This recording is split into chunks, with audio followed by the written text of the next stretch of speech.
Bonjour, alors aujourd'hui dans la continuité de nos tutoriaux pour la réalisation d'un projet PCB sur Altium Designer, nous allons voir les schémas électroniques à travers les documents schématiques. Ensuite nous allons réaliser la carte sur le PCB. Donc dans les deux dernières vidéos, ce que nous avons fait, c'est réaliser l'empreinte de notre composant électronique, c'est-à-dire l'NE555. Ceci c'est l'empreinte, c'est un package DIP8. Ensuite, grâce à Schematic Lib, nous avons réalisé la représentation schématique de notre composant. Et nous lui avons affecté l'empreinte que nous avions réalisée dans la première vidéo. Donc, à cette étape, ce composant correspond à ce package. Donc, comme à chaque fois, pour ajouter un nouveau document à notre projet, nous allons faire un clic droit sur le projet, faire Add New to Project. Ensuite, nous allons ajouter un schématique. Donc, le schématique se présente sous cette forme. Donc, nous avons des lettres sur les côtés et des chiffres en haut. Ça sert à repérer nos composants sur le document. Par exemple, si notre composant se trouve à cet endroit, dans la nomenclature, nous retrouvons par exemple le composant présent ici, nous le retrouverons à l'adresse B2. Donc, avant tout, nous devons enregistrer notre document. Je vais l'appeler NE555. Je vais le remplacer. Donc voilà, on voit ici tous les documents portent le même nom. Donc ici, ce que je vais faire, c'est placer des composants, les relier entre eux par des connexions, ici en anglais wire, ensuite enregistrer le tout et puis on passera au PCB. Nous pouvons ou bien accéder par ce bouton, qui est un raccourci. Quand je clique sur Choose, par défaut, il va me donner la librairie que j'ai faite. Sinon, cliquons sur Place, et ici nous allons mettre Part. Donc, idem, ici je vais cliquer sur Choose. Par exemple, ici je vais sélectionner l'NE555. OK. Et voilà, donc ceci est mon NE555, je vais le placer au centre. Pour sortir du mode, je fais un clic droit, ensuite Cancel. Donc je fais un zoom au mieux pour qu'on voit bien le composant. Donc vous voyez les modifications que j'avais faites dans le document Schematic Lib, ici, elles sont ici. Donc IC, point d'interrogation, NE555, ici notre composant. Donc nous allons suivre le schéma donné dans le datasheet.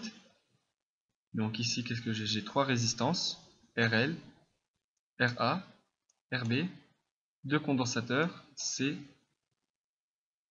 une alimentation 5 volts GND et une sortie. Ce que je vais rajouter par rapport à ce schéma, ce sont des connecteurs. En effet, une carte, pour qu'on puisse l'alimenter, qu'on puisse en extraire un signal, nous devons l'alimenter. Dans un schématique, ces connecteurs ne sont pas nécessaires. Par contre, sur le PCB, pour pouvoir relier une alimentation à notre circuit, nous devons lui placer un connecteur. Donc je vais tout d'abord commencer par les résistances. Donc je vais dans Place Part, Choose, et aller dans la bibliothèque Miscellaneous Device. Je clique dessus. Cette bibliothèque, souvent si Altium a été installé pour la première fois, ces bibliothèques ne sont pas présentes. Donc avant de commencer à placer les autres composants, je vais vous montrer comment rajouter une bibliothèque au schématique. Donc pour aller ajouter une bibliothèque, il suffit de cliquer sur Design, l'onglet Add or Remove Library. Par défaut, vous serez présenté à cette fenêtre. Donc vous allez cliquer sur Installed. Et ici, cela dépend, si vous avez déjà installé des bibliothèques, vous devriez la trouver vide. Donc pour ajouter une bibliothèque, il suffit de cliquer sur Install. La bibliothèque par défaut de Altium, on la retrouve dans... Je vais vous montrer le chemin depuis le début. Donc en général, nous allons dans le disque C2 points, dans le répertoire utilisateur. Ensuite, nous n'allons pas dans le répertoire administrateur, nous allons dans le document public. Dans document public, nous allons dans document public, ensuite le dossier Altium. Ici, on sélectionne le premier dossier et non pas le deuxième. Il y a des exemples, il y a librairie. Donc nous, on va sélectionner librairie. Dans librairie, on retrouve plusieurs dossiers. Ces dossiers sont des bibliothèques. Donc ici, elles sont classées par fabricant. Par exemple, il y a les fabricants Altera, BSDL, Device Image, FPGA, OpenBus, Xilinx. Donc par exemple, dans votre cas, si c'est la première fois que vous utilisez Altium, vous devrez rajouter ces deux bibliothèques. Donc je vais appuyer sur CTRL pour pouvoir sélectionner les deux. Voilà, elles sont toutes les deux en surbrillance. Je clique sur Ouvrir et elles vont se rajouter automatiquement ici. Donc les bibliothèques ont été rajoutées aux composants. Vous faites Sortir. Ensuite, vous retournez à Place Part, Choose. Et à ce moment-là, vous aurez ces deux bibliothèques. Donc nous, les composants que nous cherchons sont des composants dans la bibliothèque Miscellaneous Device. Miscellaneous Connector, bien sûr, elle va comporter tous les connecteurs. En général, dans cette bibliothèque, on retrouve des composants divers, comme des transistors, des convertisseurs analogiques numériques, une antenne, une batterie. Nous, ce qui nous intéresse, ce sont des résistances. Donc ici, on va retrouver plusieurs types de résistances, par exemple R1, R2, R3, des résistances ajustables, des résistances par pack. En fait, ce sont des circuits intégrés qui incluent plusieurs résistances en parallèle. Nous, ce qui nous intéresse, c'est le R1. Ici, quand on regarde la représentation, R1, R2 ou R3 ne diffèrent pas tellement. En fait, la différence va se retrouver au niveau du package. Par exemple, R1, c'est une résistance dans l'anthrax, c'est-à-dire l'espacement entre les deux pattes, est de 0,3 inch. R2, quant à elle, c'est une résistance dont l'espacement entre les deux pattes est de 0,4 inch. Donc on peut le voir ici. Donc vous voyez ici, en comparant le composant que nous avons fait par rapport à ce composant, on remarque ici par exemple les fonctions de transfert et le signal integrity. Donc nous, pour faire simple et assez vite, nous allons sélectionner la résistance R1, qui est la résistance la plus utilisée sur le marché. Cela correspond à des résistances de 0,25 watts, un quart de watt. Et nous allons faire OK. Donc un peu comme dans les autres documents, pour faire tourner le composant, il suffit d'appuyer sur espace. Donc je vais placer mon composant, la résistance ici. Je sais que j'ai deux résistances, une entre la pin 7 et l'alimentation, et une autre à la pin 6. Je clique droit. Quand je fais un clic droit, il me renvoie directement à la fenêtre Place Part. Maintenant, je vais choisir un condensateur. Les condensateurs, comme pour la résistance, il existe plusieurs types de condensateurs. Donc nous avons tout d'abord les capacités visuelles. Ici, l'empreinte de son condensateur ne correspond pas à l'empreinte que nous retrouvons le plus souvent sur le marché. Ici, en effet, l'espacement entre les deux pattes est de 0,3 inch, ce qui est assez considérable, sachant que la plupart des condensateurs en électronique, l'espacement entre les deux pattes est de l'ordre de 0,1 inch, voire 0,2 inch. Donc ici, en fait, ce sont des condensateurs dont l'empreinte est bien spécifique. Donc si vous voulez d'autres condensateurs, il faudra télécharger d'autres bibliothèques et les rajouter de la même manière que je vous ai montré il y a quelques minutes. Ce condensateur polarisé, donc ici on voit condensateur polarisé de très grande taille, donc il est de 0,6 inch. Condensateur de 0,8 inch entre les deux pattes. Ici c'est un condensateur, donc l'empreinte c'est un condensateur surfacique. Celle que nous allons utiliser, ça va être CAP 2, dont l'espacement est de seulement 0,4 inch. Et il correspond exactement au condensateur que nous avons dans notre schéma électronique. Donc nous avons un condensateur entre la pin 2 et la masse, et un condensateur au niveau de l'alimentation. Je vais le placer ici et je vais vous dire pourquoi. Je vais tout d'abord commencer par relier les différents composants comme dans le datasheet. Donc ici j'ai la pin 6 reliée à la pin 2, et entre la pin 2 et la pin 7, j'ai une résistance. Donc, pour placer une connexion, ou bien nous allons directement sur le raccourci que nous trouvons ici, Place Wire, ou bien nous allons dans l'onglet Place et cliquer sur Wire. Donc je vais relier la pin 2 à la pin 6. Ici, pour garantir une bonne connexion, vous voyez ici que le curseur est représenté par une croix noire. Quand je place mon curseur sur un fil, la croix devient rouge, c'est-à-dire qu'une connexion est prête à être établie. Et nous voyons qu'elle est représentée par un point.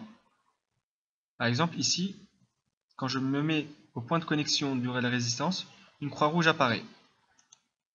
Donc là, la pin 2 est bien reliée à la résistance. Je vais relier maintenant la résistance condensateur.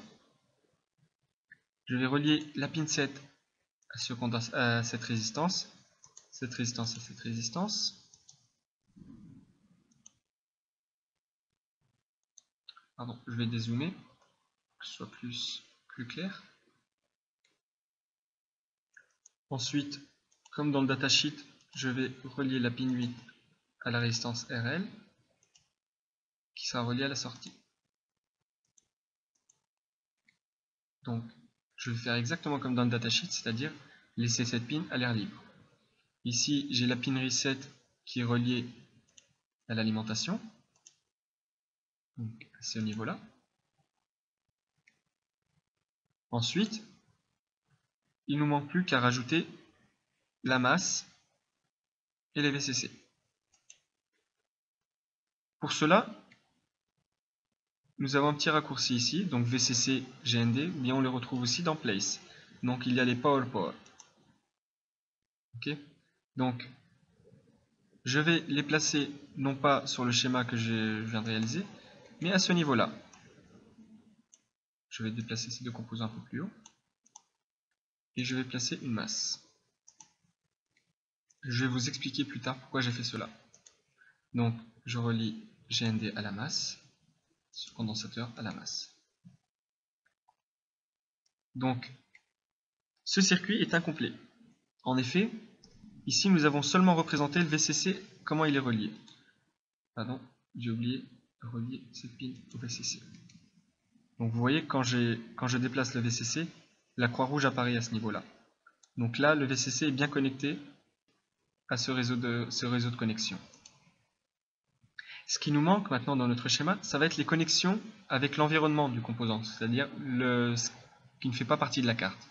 Ce qui ne fait pas partie de la carte, par exemple, c'est l'alimentation et la sortie, étant donné que le circuit que nous réalisons va nous permettre de générer un signal carré, et ce signal carré commandera un autre circuit. Donc si nous allons faire en sorte que ce circuit soit représenté sur une seule carte, il faut qu'on puisse le connecter à d'autres circuits. Pour cela, nous allons faire cela par l'intermédiaire de connecteurs. Donc nous allons dans Place Part, Choose, et cette fois-ci nous allons changer de bibliothèque et aller dans Miscellaneous Connector. Donc ici dans cette bibliothèque nous avons les différents types de connecteurs usuels qu'on retrouve en électronique. Le connecteur qui m'intéresse, c'est un connecteur Header 2. Header 2, ça veut dire un connecteur avec deux pins. L'espacement entre ces deux pins, il est de 0,1 inch.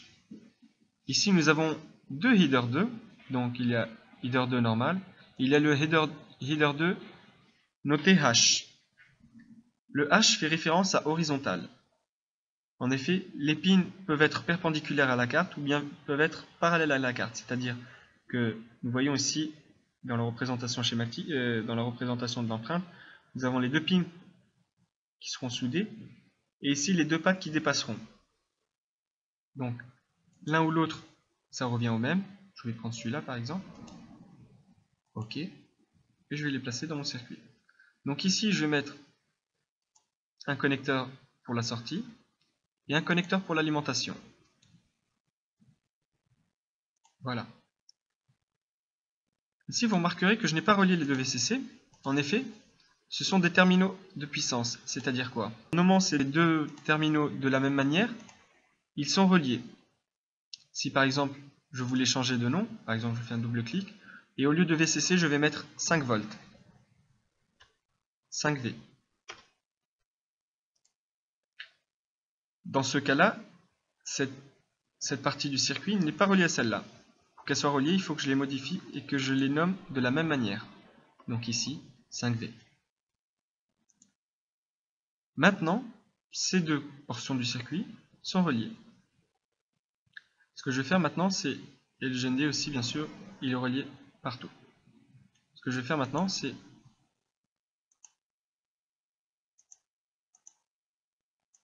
relier mon alimentation. Et ici, relier la sortie. En général, pour commander un circuit, on utilise toujours, par exemple, une sortie de commande. Comme ici par exemple, je vais avoir une sortie PWM et la masse, afin qu'ils aient toujours le même référentiel. Donc voilà, notre circuit est presque terminé. La seule chose qui manque, donc je vais faire un zoom au mieux pour qu'on voit le circuit d'ensemble de notre circuit. Ce qui nous manque, c'est les désignateurs de nos composants. Donc ici par exemple, j'ai NE555, je vais le déplacer un peu pour éviter que ce soit encombré. Donc ici par exemple, j'ai résistance point d'interrogation, résistance point d'interrogation, résistance point d'interrogation. Donc pour le moment, le logiciel ne fait pas la différence entre cette résistance et cette résistance. C'est-à-dire quand on va passer en mode PCB plus tard, il ne sera pas capable de poser les relations entre les composants s'ils ne sont pas nommés. Donc ce que nous allons faire, c'est ou bien les nommer manuellement, c'est-à-dire il suffit de faire un double clic sur le composant, et ici remplacer le point d'interrogation par un numéro, ou bien par une lettre aussi. Donc je vais le remplacer par défaut par un numéro. Donc ici, ce composant, c'est IC1. La résistance, par exemple, je peux l'appeler R1. Nous voyons aussi que Altium, un peu comme dans les autres logiciels de traitement de texte, par exemple, quand il y a une erreur, en général, il souligne en rouge. Ici, le fait de souligner un composant rouge, comme ici, on voit des traits, cela signifie que notre composant n'a pas été annoté. Le désignateur est manquant. On voit ici, par exemple, la différence entre cette résistance qui porte le nom R1 et cette résistance qui est R point d'interrogation. Quand j'ai rajouté un désignateur à cette résistance, le trait rouge a disparu. Je vous ai montré la méthode manuelle, comment rajouter le numéro à un désignateur, ou bien la méthode la plus simple, c'est l'annotation automatique. Pour faire une annotation automatique, c'est-à-dire, selon l'ordre de placement des composants, il va affecter des numéros. Donc, on clique sur Tools, et ici nous retrouvons le bouton Annotate Schematic Quietly. Donc ici une petite fenêtre va apparaître et il nous informe qu'il y a 6 désignateurs à mettre à jour dans notre schéma. C'est-à-dire si je vais compter maintenant pour identifier les désignateurs manquants, donc j'ai 1, 2, 3, 4, 5 et 6. Si je n'avais pas affecté de numéro à IC1, IC2, j'aurais eu 8 désignateurs manquants. Donc, effectuer les changements, je clique oui. Et voilà. On remarque maintenant que les désignateurs ont été affectés automatiquement. J'enregistre. Donc, nous avons fini le schématique. Dans la prochaine vidéo, nous allons passer au PCB et finaliser la carte. Merci pour votre attention et à la prochaine vidéo. Au revoir.